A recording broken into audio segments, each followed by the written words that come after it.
Madam President, I come to the floor today, my heart heavy, with a challenging task, which is to convey to you the remarkable, the special, the powerful spirit of a friend who passed just 3 weeks ago in a tragic accident in India. Matt Haley was a remarkable Delawarean. Matt Haley was a gifted and accomplished chef and entrepreneur. Matt Haley was someone who touched so many lives in my home state of Delaware.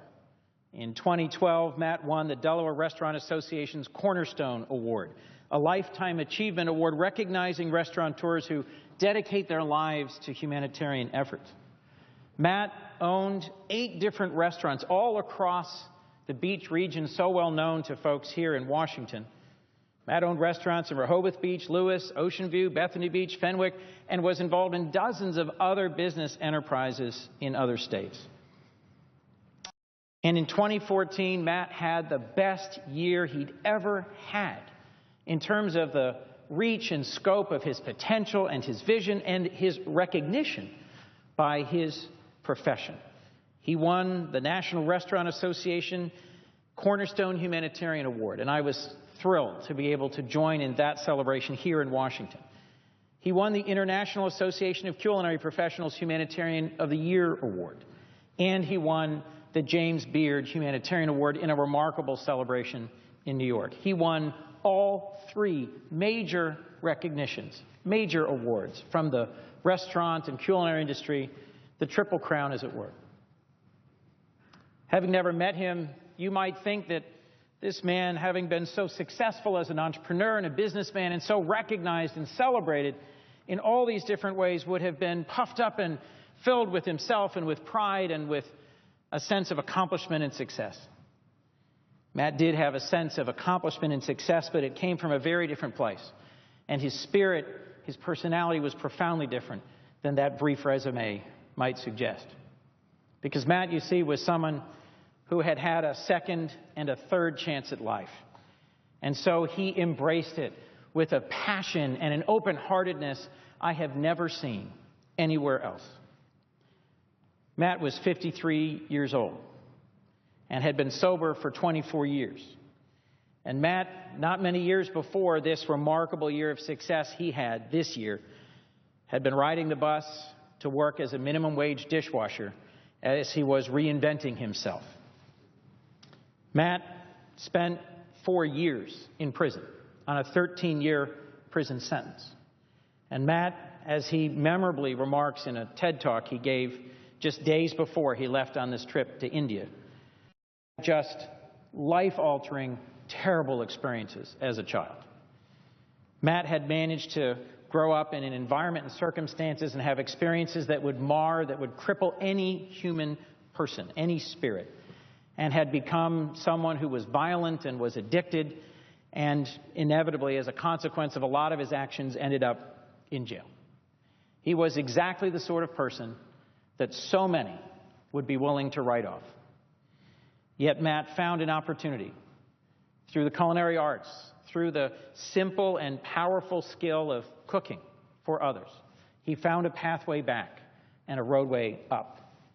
Matt was someone who cooked not just well, but was gifted at pulling together completely unrelated items and making something simple and tasty and powerful. And Matt understood what a remarkable pathway towards success and independence restaurants can be for those who start working at the very lowest end of the scale in our country in terms of pay and skill, and yet can steadily grow up to be successful managers or even restaurant owners.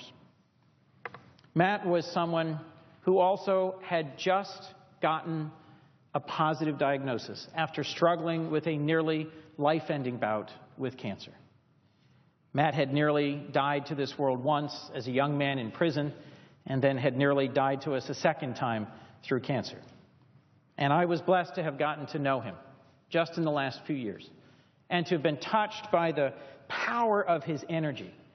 Matt had a hunger to connect with and touch and help love others in the world who hadn't yet seen the possibilities of this world. Matt would go anywhere anytime to help someone in need in Delaware. And the stories are legend. Matt did spontaneously and powerfully to reach out and touch folks in our home state and around the world who needed his special gift, not just his resources, but his energy and his kindness. Matt's business partner, Scott, shared with me a story I think well known in Delaware, that he was literally driving down the road and came across a van from the Delaware Adolescent Prevention Initiative, from DAPI, a van for a program that helps young moms both complete school and be healthy and successful mothers. Their van was broken down by the side of the road. And learning more about the program and its impact and its importance, and seeing their dilapidated and outdated van, he literally bought them a new one on the spot. Matt was someone who, having never traveled before in his life until recent years when he became successful, first found himself challenged and then enlivened and then aflame with a passion for traveling around the world and for hearing from and connecting with young people and their needs. And he tells much more powerfully than I can the story of his becoming connected to young women, to girls in Nepal, victims of trafficking, victims of sexual abuse, who were hungry and lonely, and who he was able to help provide food and shelter and hope. He later also connected with a whole community in Central America, and he traveled regularly to India and Nepal and to Central America, as well as up and down my state. He volunteered in our prisons. He worked with our food bank. He spent time and gave resources in India and Nepal and in Central America. And literally, the last time I spoke to Matt,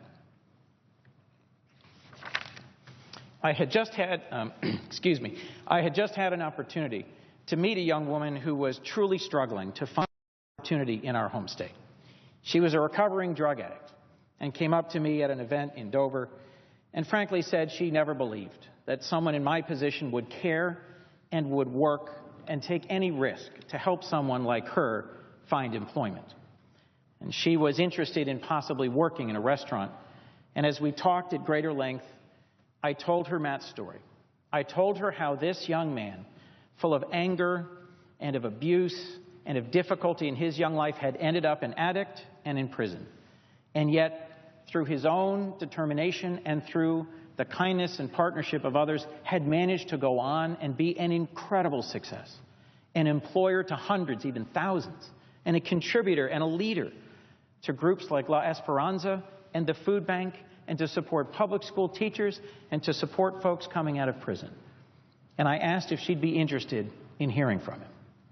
My last conversation with Matt, a man incredibly busy as he was finishing up several business projects and about to get on a plane and go to India to meet a long commitment to a group of girls in need, said, absolutely, I'd love to talk to her. Get her on the phone with me. He made time the very next day to meet with her, to encourage her, and to invite her to come with him to the food bank presentation he was making. Matt, to his very last breath, was passionate about touching and changing the lives of others. His very last initiative was to fund teachers in schools in southern Delaware and help provide supplies for them in their classrooms. And his very last day was spent riding a motorcycle on one of the highest and most dangerous roads in the world in the Himalaya to personally deliver supplies and engagement and support to girls in a remote village in a difficult and distant part of the world.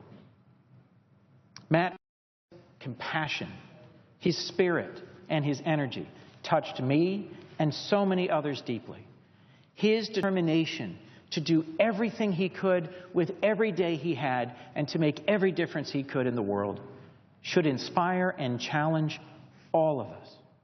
And he has left a significant amount of his accumulated resources to his Global Delaware Fund, which will continue his great work in these many places.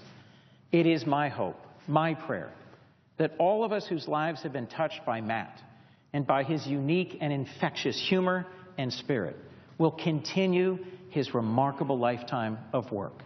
And that all of us will remember that in this nation, every person has value and every person has potential, no matter where they're from or where they are today, their path forward can be lifted if we just continue to carry forward the remarkable passion and spirit of Matt Haley.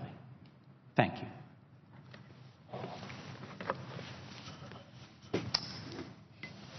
Madam President. Senator from Missouri. Madam President.